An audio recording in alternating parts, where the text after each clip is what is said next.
Good morning दोस्तों। ये question भी आपका PYQ है, प्रीवियस ईयर। ये CBSE का एक पेपर है।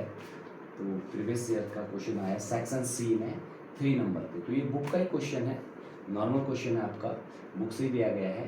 तो क्वेश्चन पहले पढ़ते हैं। फाइंड द वैल्यू ऑफ के की वैल्यू निकालनी है for which the quadratic equation kx² minus 2kx plus 6 is equal to 0 has real and equal root, also find the root. यानी कि जो ये क्वाड्रेटिक इक्वेशन है, इसका रूट का जो नेचर है रियल और इक्वल है। उसके बाद जब आपकी के वैल्यू आ जाएगी तो उस के की वैल्यू को इस इक्वेशन में रखने पर रूट्स भी निकालना है, ठीक है। तो क्वाड्रेटिक इक्वेशन दिया है आपको kx² minus 2kx plus 6 equal to 0। It's comparing the standard form of quadratic equation. तो क्वाड्रेटिक इक्वेशन का स्टैंडर्ड फॉर्म होता है ax² plus bx plus c is equal to 0। तो a की वैल्यू k, b की वैल्यू माइनस 2k, c की value है 6। Okay, nature of root is given real and equal. तो रियल एंड इक्वल, तो nature of root real and equal कब होता है? जब डिस्क्रिमिनेंट b² माइनस 4ac की वैल्यू क्या होती है? 0 होती है। तो put the value of b, a and c in this discriminant.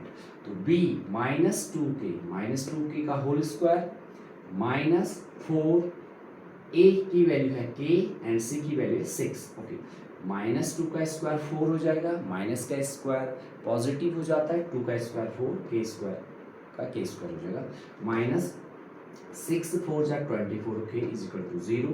तो ये माइनस 24k उधर चला जाएगा तो 24k हो गया, k से k square k time cut हो गया। तो और ये 4 से 24 क्या हो जाएगा? डिवाइड हो जाएगा। तो 4 से 24 को डिवाइड करो 6, k की वैल्यू आ गई 6। तो ये आधा क्वेश्चन हमारा सॉल्व हो गया।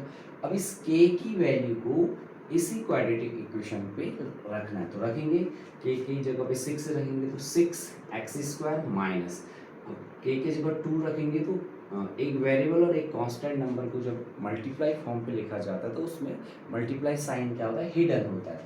तो k की जगह 6 रखना है तो इसको 26 से नहीं बनाना है, ठीक है। कई सारे बच्चों का कॉन्सेप्ट क्लियर नहीं होता है तो इसको ऐसे लिखना है 2 मल्टीप्लाई 6, यानी कि ये 12 हो जाएगा। ओके, तो ये 12x plus 6 equal to 0।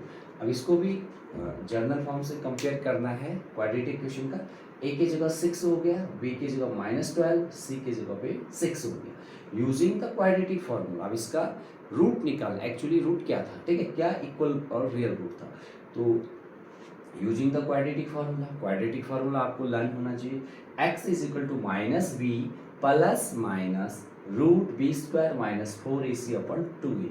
Put the value of a, b, c in this formula.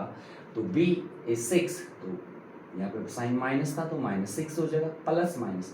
अब आपको b² माइनस 4ac की अलग अलग वैल्यू नहीं रखनी, बिकॉज यहाँ पे नेचर रूट अब दिया हुआ है। b² माइनस 4ac क्या रियल एंड इक्वल रूट है, तो उसकी वैल्यू क्या होगी? 0। तो आपको यहाँ पे 0 रख देना है।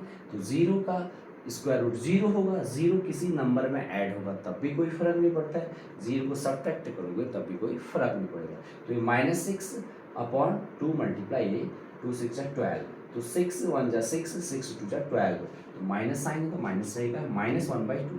तो x की वैल्यू -1/2 आई। तो क्या होगा इसका root? 2 equal and real root. तो अल्फा भी -1/2 होगा, बीटा भी -1/2 होगा, ठीक है। Thank you.